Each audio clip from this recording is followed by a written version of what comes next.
Bonjour et bienvenue dans l'émission de voyance. Christophe, votre voyant, répond à toutes vos questions. Il s'appuie pour cela sur les tarots et sur son étonnante faculté d'intuition.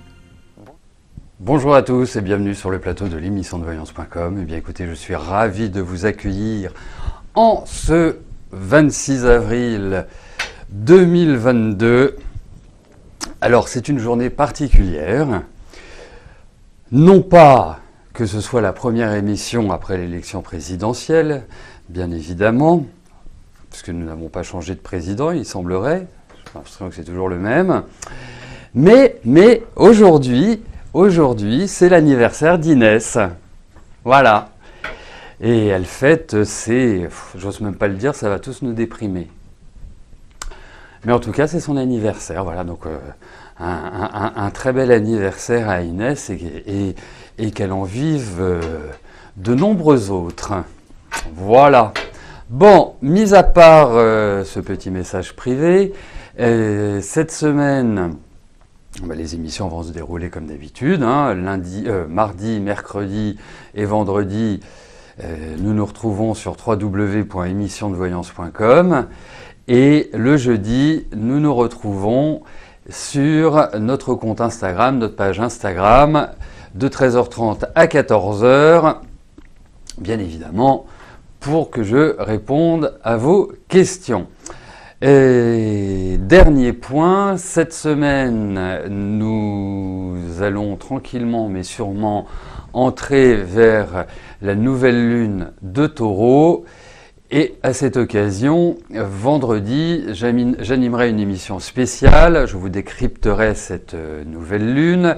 Donc nous verrons ensemble quels sont les impacts de cette nouvelle lune à travers les signes, les ascendants et tous les aspects planétaires qui seront présents à ce moment-là, en sachant que, a priori, je dis bien a priori, c'est une nouvelle lune qui semble douce. Voilà, elle aura lieu le 30 avril. Donc samedi 30 avril et donc vendredi, vous aurez droit à une émission spéciale qui démarrera bien évidemment avant l'heure habituelle, donc comptez aux alentours des 13h15, 13h20. Voilà, bon, les informations sont données. Et donc je vais pouvoir commencer avec la question de Myrta. Myrta, c'est ça, hein? Attendez, vous savez, avec l'âge, on voit de moins en moins bien. Voilà, c'est ça, c'est Myrta, tout à fait. Bonjour Myrta, je n'aurais pas voulu écorcher votre prénom. Votre ex, Dominique, reviendra-t-il vers vous?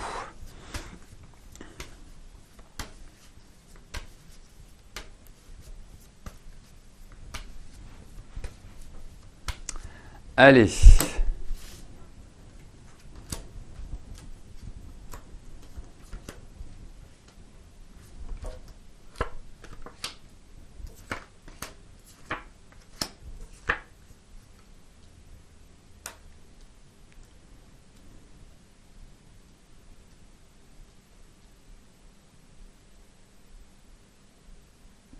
Alors,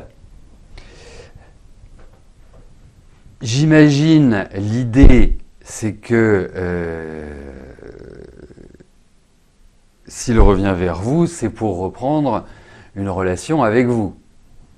Enfin, c'est comme ça que je l'imagine, que je l'interprète. Donc, aujourd'hui, je n'ai pas l'impression que ce soit quelque chose qui soit vraiment possible. Hein.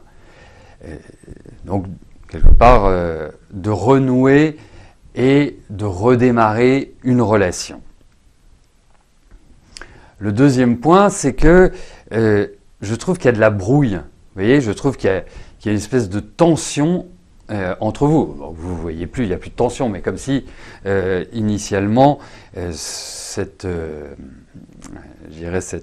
séparation avait pu quand même laisser quelques traces un peu indélébiles. Le troisième point, c'est que, pour moi, j'ai l'impression que vous allez avoir de ces nouvelles. comme s'il y avait une espèce de discussion entre vous. La question que je me pose, et j'aimerais bien que vous m'apportiez cette précision, c'est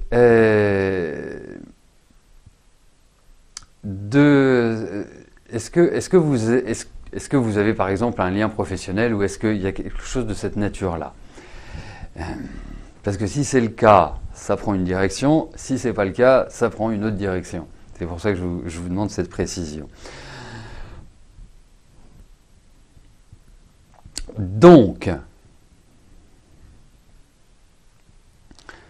au-delà de la précision que vous allez, au-delà de la précision que vous allez m'apporter, je dirais que ne vous attendez pas non plus à des perspectives par rapport à lui, enfin des perspectives à court à moyen terme par rapport à lui.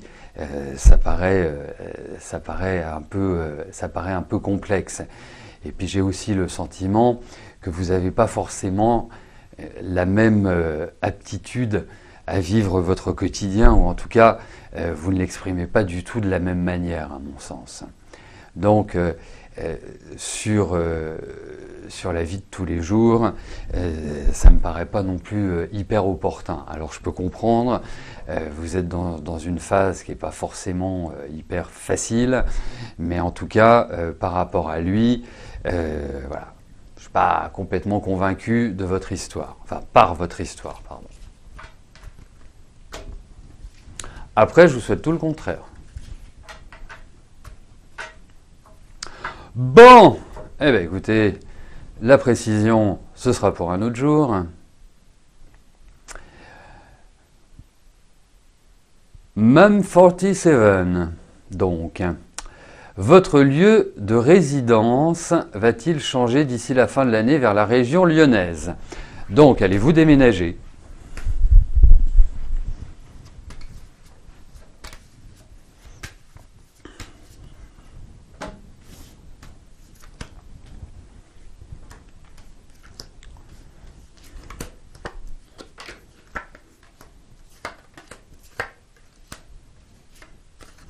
Oui, il y a cette idée de déménagement, indéniablement. Après, je ne peux pas vous dire si c'est en région lyonnaise ou je ne sais pas, moi, en Corrèze, ou je ne sais quel autre département. Mais en tout cas, il y a cette idée-là qui est inscrite. Je pense que c'est pas forcément le déménagement qui se fait waouh par une jolie glissade. Il faut prendre son temps, il faut de la patience, il faut vraiment bien, comment je pourrais vous dire ça, bien préparer les choses. Je pense que aujourd'hui, même si il y a vraiment cette envie-là, même si, je dirais d'une certaine manière, vous piaffez, je trouve qu'il y a encore beaucoup de choses qui doivent être calées, beaucoup de choses qui doivent être réglées, beaucoup de choses qui doivent être décidées. Tout n'est pas, je dirais, confortable à 100% à l'heure actuelle. Alors c'est une belle perspective, c'est un joli projet, il n'y a rien à dire. Je pense que vous serez parfaitement bien une fois que vous aurez déménagé. Je ne pressens pas un déménagement avant la fin de l'année. Ça peut se faire avant, mais je ne pressens pas un déménagement avant la fin de l'année. Et je dirais même que je trouve que l'année prochaine est peut-être plus adéquate pour une installation en bonne et due forme et de manière, je dirais, sympathique qu'à l'heure actuelle. Et puis, il faut aussi voir une chose, c'est que je trouve, même si ça n'a rien à voir avec votre question, mais je vous trouve quand même chouïa fatigué. Je vous trouve voilà, dans une petite énergie où essayez de sortir, essayez d'avoir des activités, parce que je trouve que votre tête, elle vous, comment je pourrais vous dire ça, elle peut vous jouer des tours, hein. Pas par des pertes de mémoire, hein, je ne parlais pas du tout de ça, mais plus par une cogitation un peu trop intense. Alors donc, essayez de travailler un peu sur votre, voilà, sur l'énergie de la joie, du partage, ayez des activités, restez pas cloîtrés chez vous. Voilà, en gros, dehors.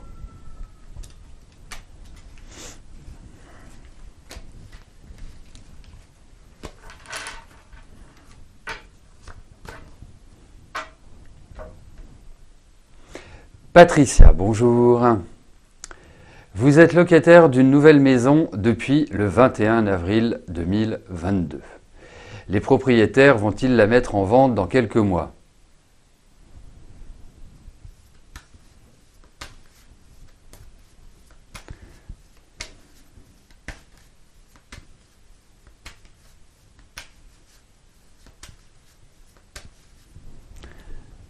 Allez, voyons cela.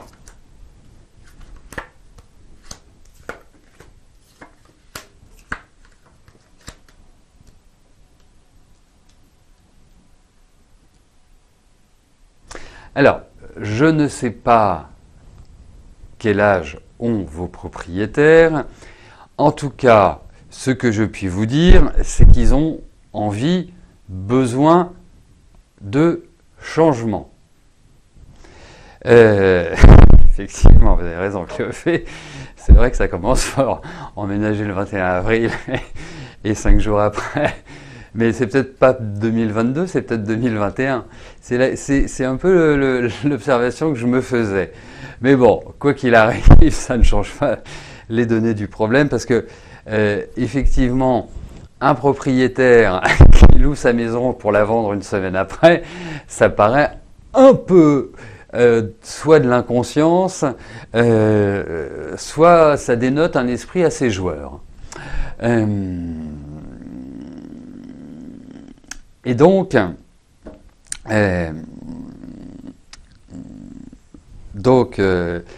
effectivement, alors là où je voulais en venir, hein, je réorganise mes idées parce que très important de rire, c'est très important de, je dirais, de déminer les situations, mais il faut quand même être sérieux. Et là, je dirais que si vos propriétaires sont des personnes, des seniors, je pense qu'il y a des petits soucis de santé ou des choses qui font que. Donc, effectivement, c'est dans les tuyaux. Après, sachez une chose, vous, que vous y vendent, bah, c'est une chose, hein, c'est leur problème.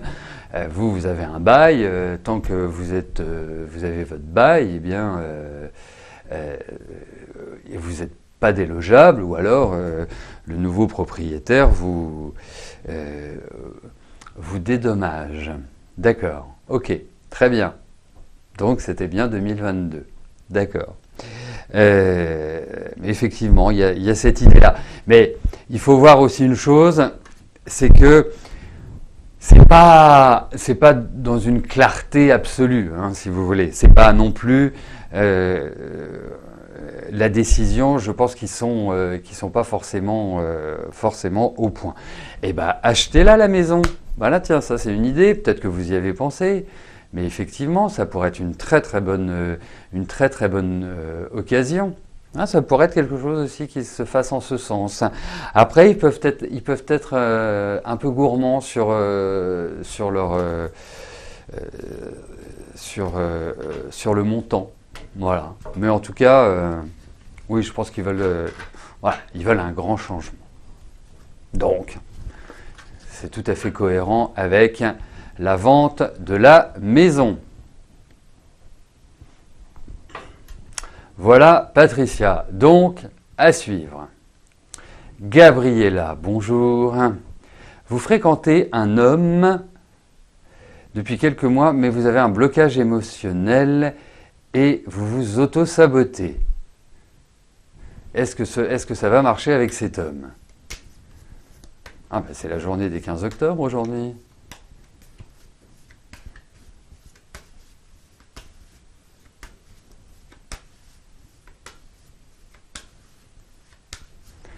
Allez, voyons avec cet homme.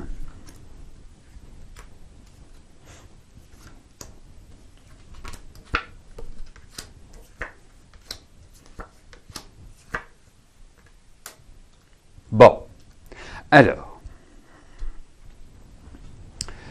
vous êtes bien avec lui, il est bien avec vous.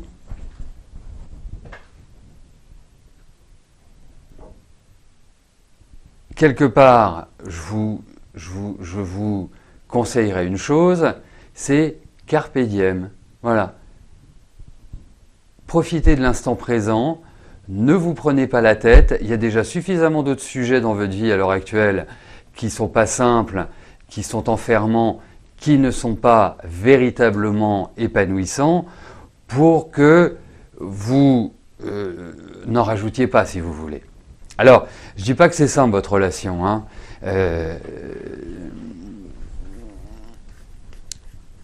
Bon, vous auto-sabotez, qu'est-ce que vous voulez que je vous dise là-dessus? Vous savez, la vie amoureuse est déjà suffisamment complexe pour que nous n'en rajoutions pas nous-mêmes. Il n'y a rien de mieux que la simplicité dans les relations amoureuses. Je ne dis pas que c'est facile, mais le gérer de manière simple, factuelle, pas rentrer dans des jeux psychologiques, c'est ce qui tue les couples et c'est ce qu'il y a de pire. Je vous sens quand même sur une certaine réserve par rapport à cet homme-là. Lui, je ne le sens pas non plus dans un grand élan où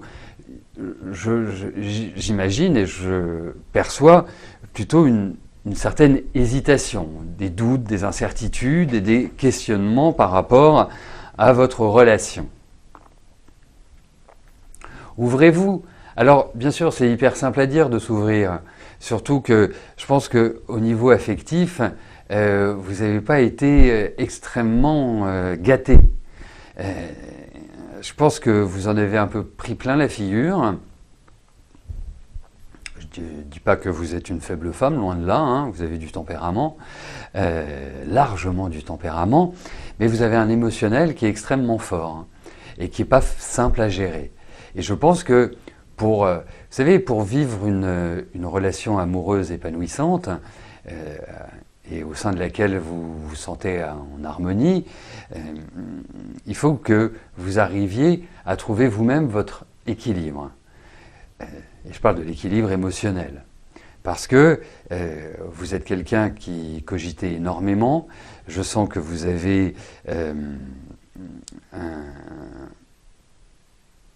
en gros, il faut positiver.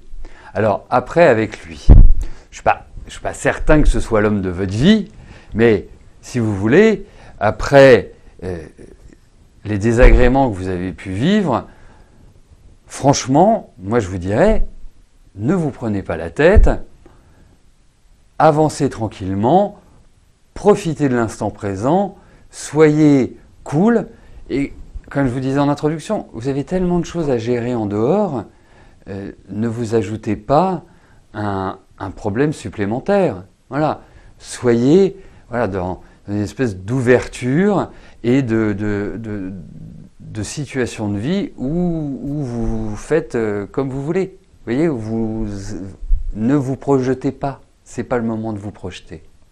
Donc, voilà, faites les choses simplement, naturellement.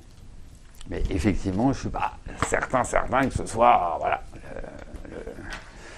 l'homme qui va vous transporter, qui va vous faire, qui va créer votre bonheur. Donc, à suivre. Véronique, bonjour. Votre frère n'est pas sympa avec vous depuis sa naissance. Sa femme est parfois méchante avec votre frère vis-à-vis de vous. Vous ne savez pas pourquoi. Est-ce que la relation entre votre frère et vous va s'améliorer ?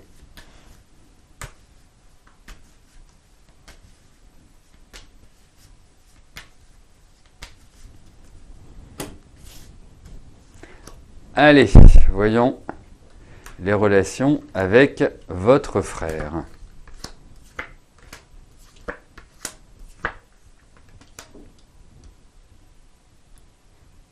Alors vous savez, c'est votre frère, il y a un lien affectif, il y a un lien familial, et effectivement, dans la plupart des cas, nous aspirons à ce que cette relation soit saine et que cette relation soit complice.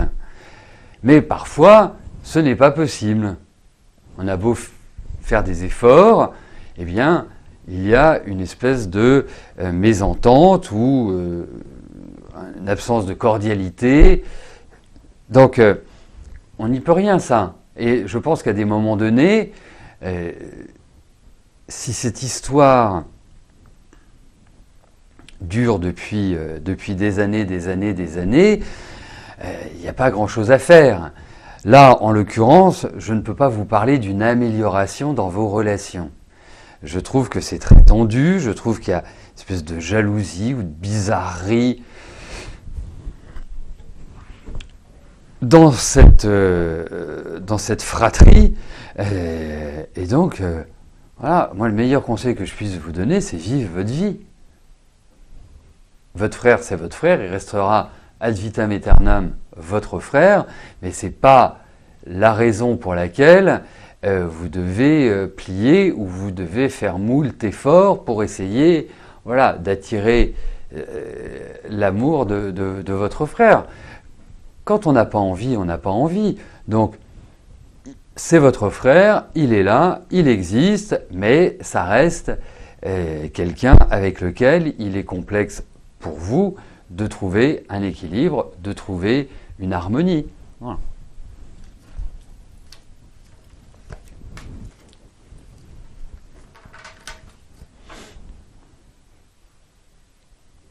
Marlène, bonjour. Allez-vous revoir Livia? Cela va faire près de 3 ans sans vous voir.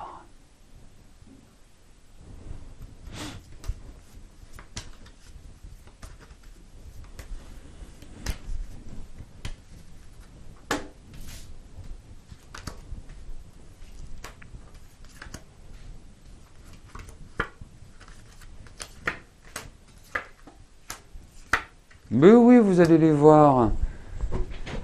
Bon, ok, ça fait 3 ans que vous vous êtes pas vus.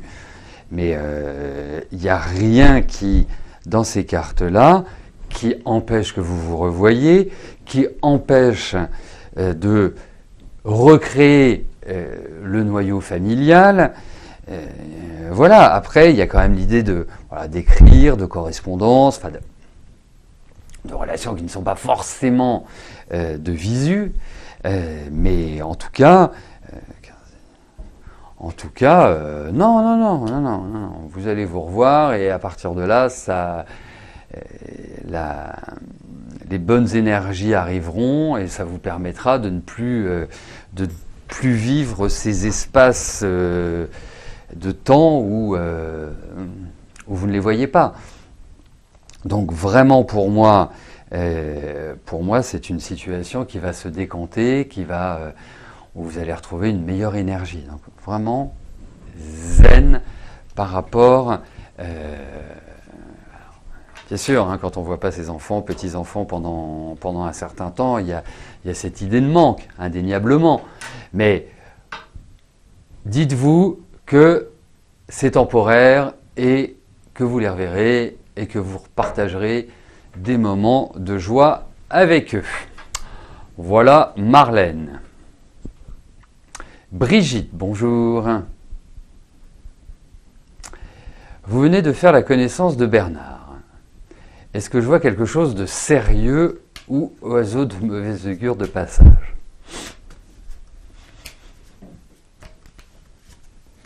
Allez, voyons avec Bernard.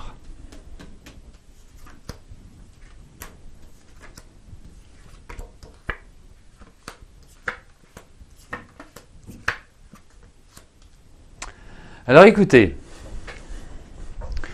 c'est souvent je mets les formes dans ce que je dis et j'essaie de trouver des solutions, les mots adaptés et vous permettre d'en dégager une synthèse après analyse. Et puis parfois, il y a des moments où il faut être plus radicale. Et je pense que c'est cette dynamique que je vais utiliser pour vous parler de Bernard. Alors, Bernard, je trouve qu'il n'est pas pour vous. Je trouve que c'est quelqu'un qui n'a pas forcément la même façon d'envisager la vie de couple. Alors, il y a deux choses.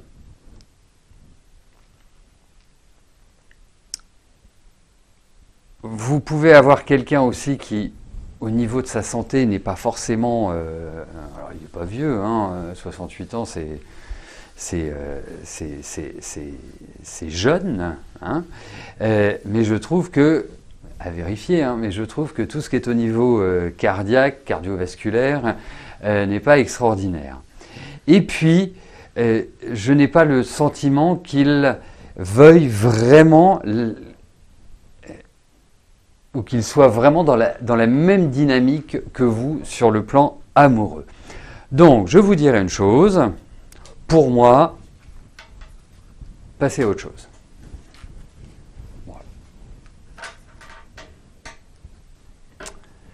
Voilà, bah écoutez, nous arrivons au terme de notre émission. Je vous souhaite à tous une excellente journée et je vous donne rendez-vous demain dès 13 h pour notre prochaine émission de voyance en direct.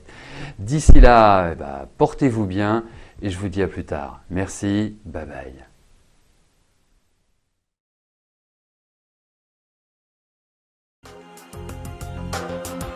N'oubliez pas que du lundi au vendredi, à partir de 13h30, je réponds en direct à vos questions sur le site de l'émissiondevoyance.com et j'aborde avec vous tous les sujets qui vous tiennent à cœur.